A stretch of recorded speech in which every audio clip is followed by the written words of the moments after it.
Welcome to Yellow Skunk Farms, everybody. Quick disclaimer, this is a 21-year-old and up channel, so if you're not 21 years or older, please leave the channel now. Appreciate it.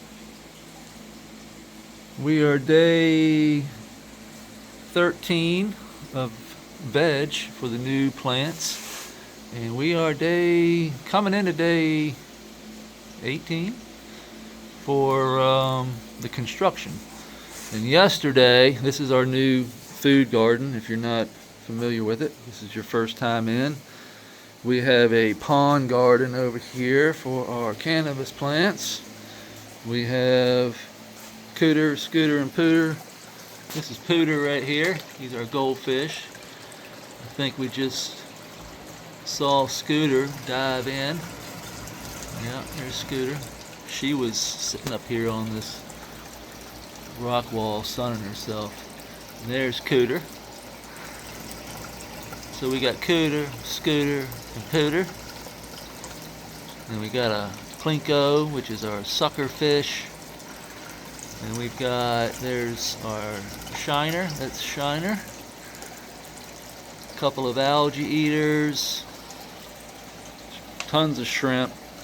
We got a one pump system that pumps water up into the creek, which the creek runs down through the center of our garden, which waters and feeds the plants by wicking the water up the wall. So basically we use sand, silt, clay, the same stuff that's over here in the bottom we get from the reservoir here on our property, and we line it in the creek. We bring it up the wall here, so you can see how it kind of goes up a wall, separating just like a creek would, and that wicks water up through these now worm castings. Worms run all through this and water our soil. Keeps everything nice and moist. Don't have to water anything. This is the old root ball from the last grow. Just basically completely broken down now. It's just nothing but the top half is left. There's a dairy cow. It's an old, this is a Kimmy Pure bag that we set up here. You can see the worms, the tomato rind down there. The worms are running through this. The earwig up in the bag, just mining that.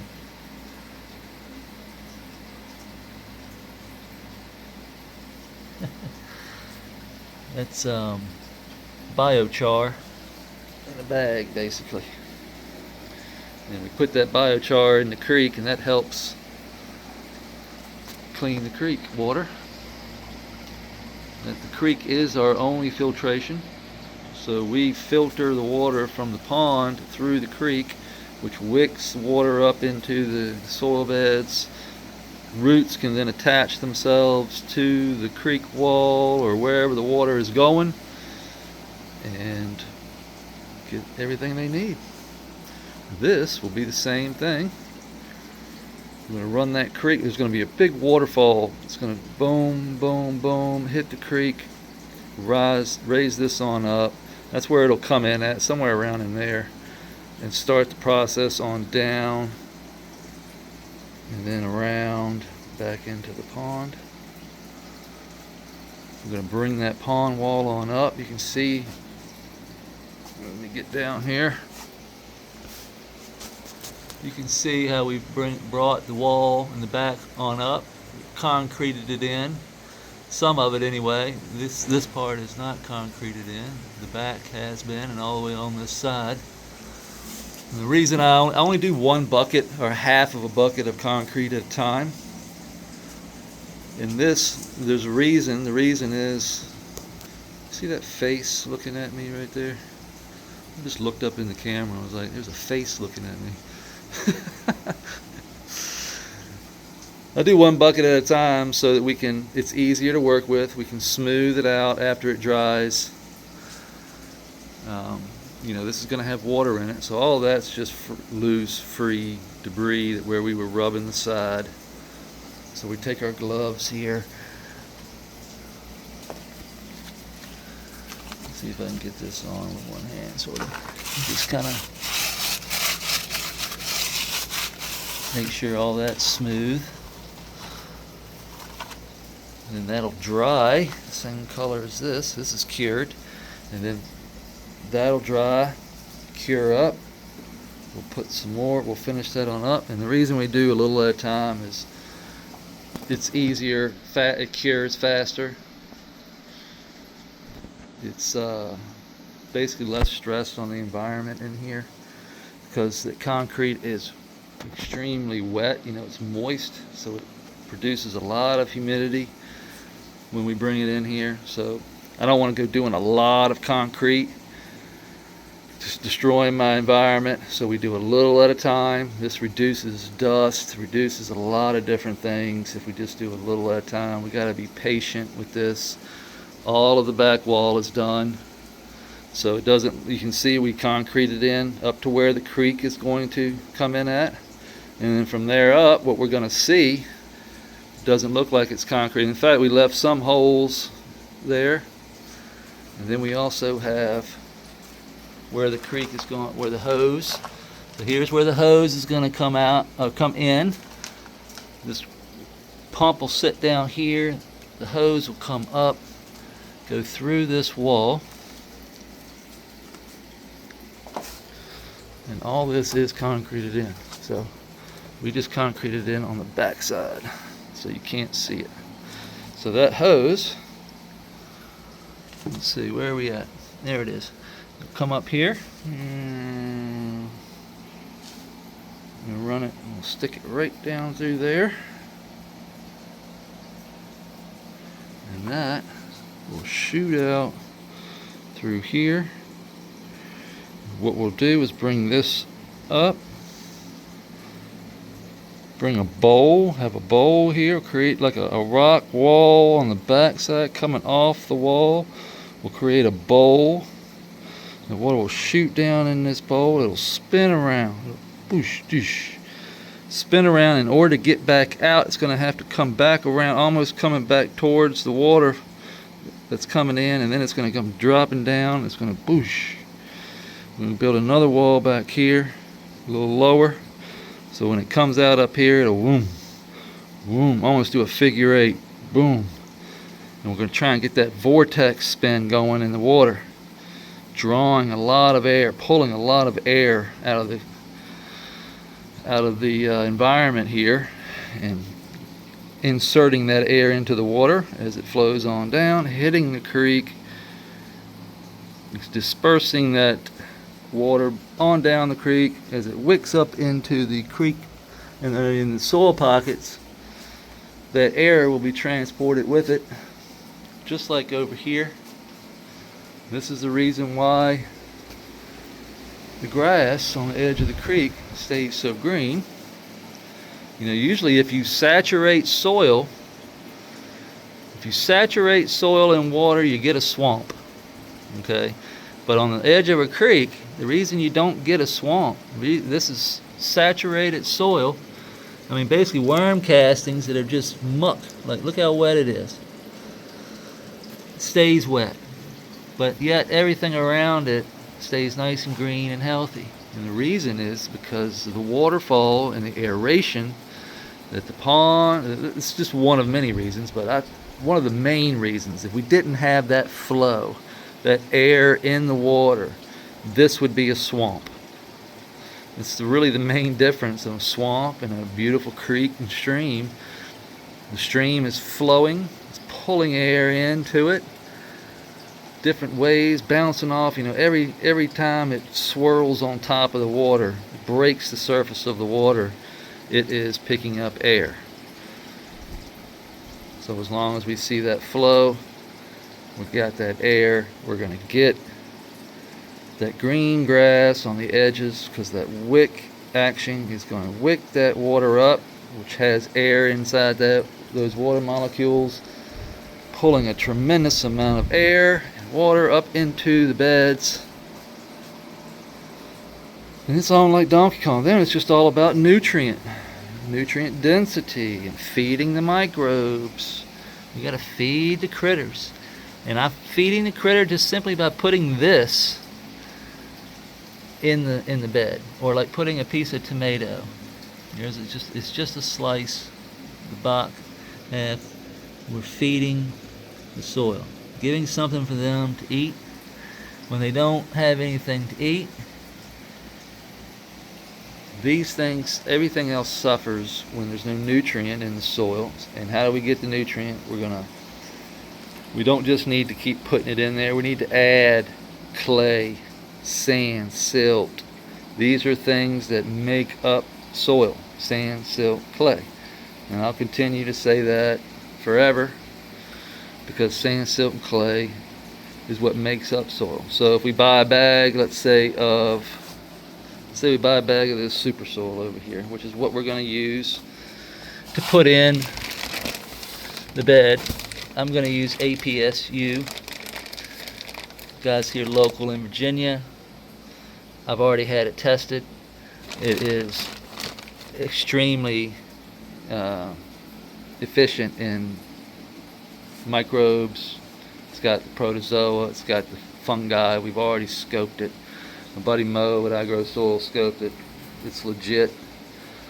And what that means is that that soil though doesn't have that sand and the silt and the clay. And maybe it does. I mean, it's got a lot of nutrient in it. It's got a lot of crab meal, bone meal, blood meal, all these nutrients, which is what we want as a super soil.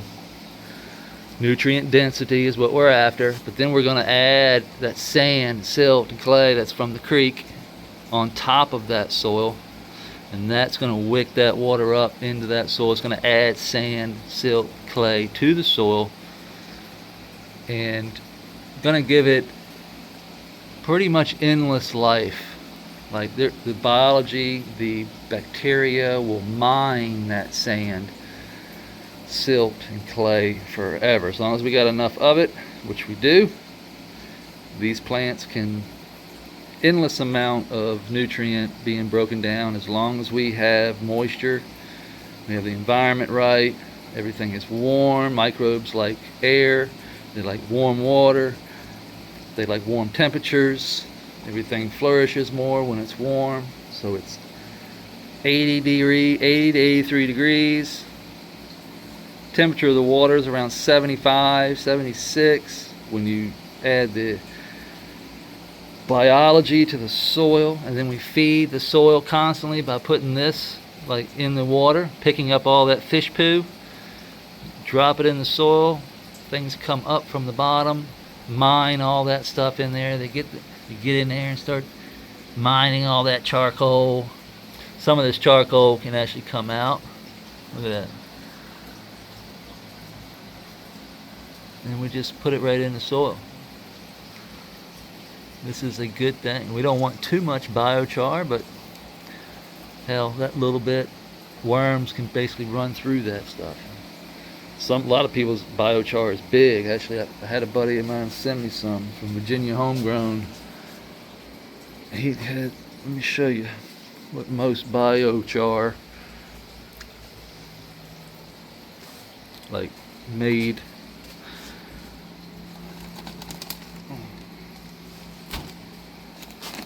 Oops, that was on the outside. Virginia Homegrown, at Virginia Homegrown on Instagram. But this is hemp biochar, and it's active because it's blown up this bag. Because I left air out of this. Actually, hold on.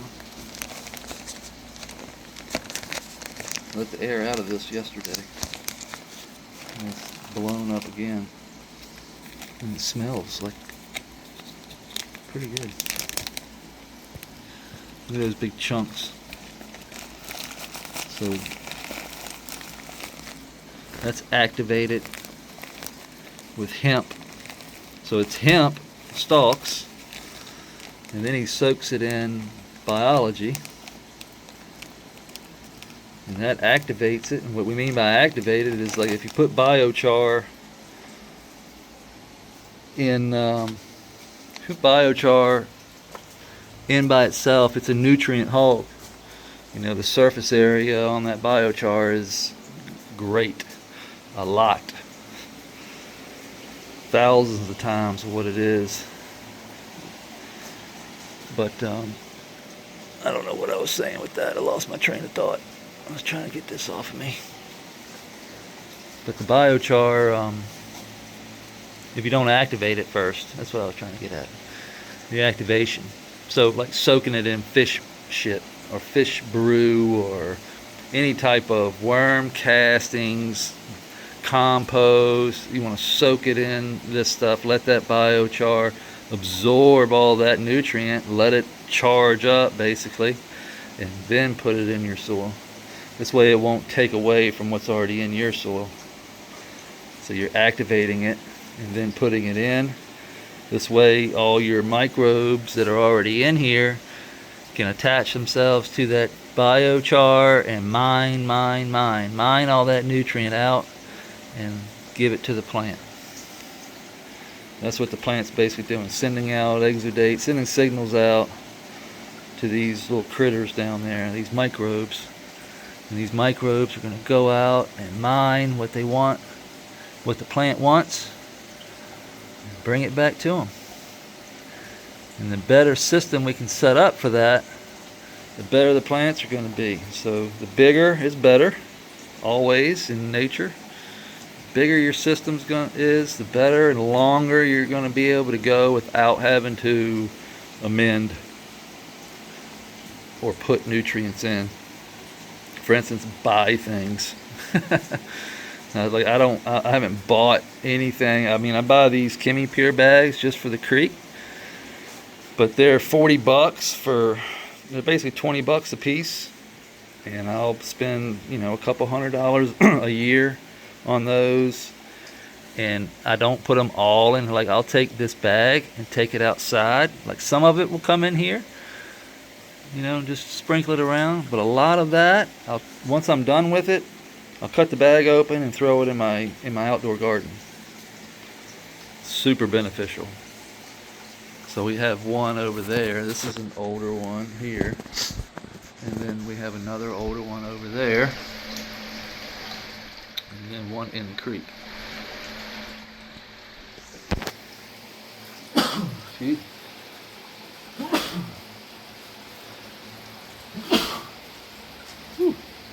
Biochar, I think, went up my nose. Let's check out the Monstera real quick. Oh, I gotta move this. The Monstera. Look at that thing. Just blows my mind every time I come in here and look at it. Here's the new one. Look at it.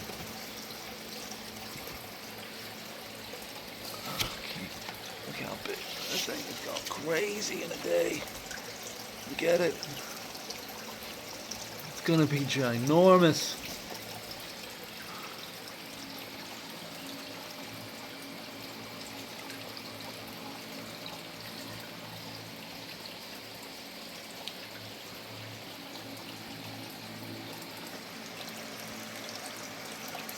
Can't even get it all in the damn shot. You gotta back way up. It's so freaking big. You go back like 6 months and look at this thing. It wasn't even crossing the wall here. It's thrown so many new leaves since it's set in.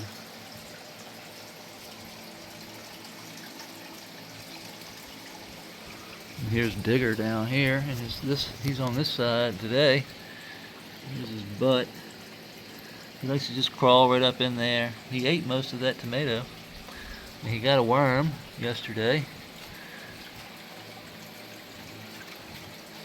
So that was good. And that's about, oh, and we're getting ready to go outside. Yeah, we're going to be picking a few of these. Not all of these will be going, but we're going to pick the best ones. Hopefully we pick right.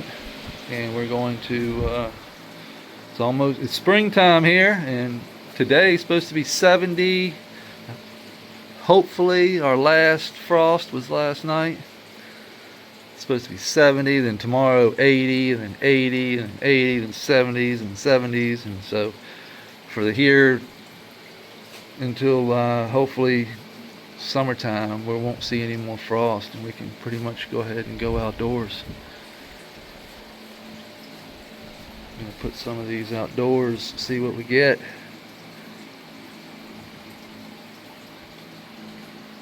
Got a couple of nice ones. And then we've got these AK-47s from 1995. Ought to be cool. So we can have and these are noobs.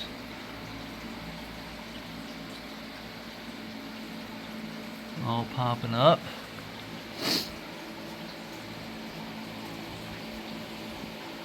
So we can have as much as we want until we go to flower. Then we got to choose once we get to flower. So we just gotta wait and see. We don't know what's male or female. That's all regular phenos. So we'll just wait till they get to that point. See what we got. Chop down what we don't want. And go from there. But everything is starting to take off. And I hope everybody has a great Monday, a start to their week. We're going to head on out of here, and we will see you tomorrow morning. Peace.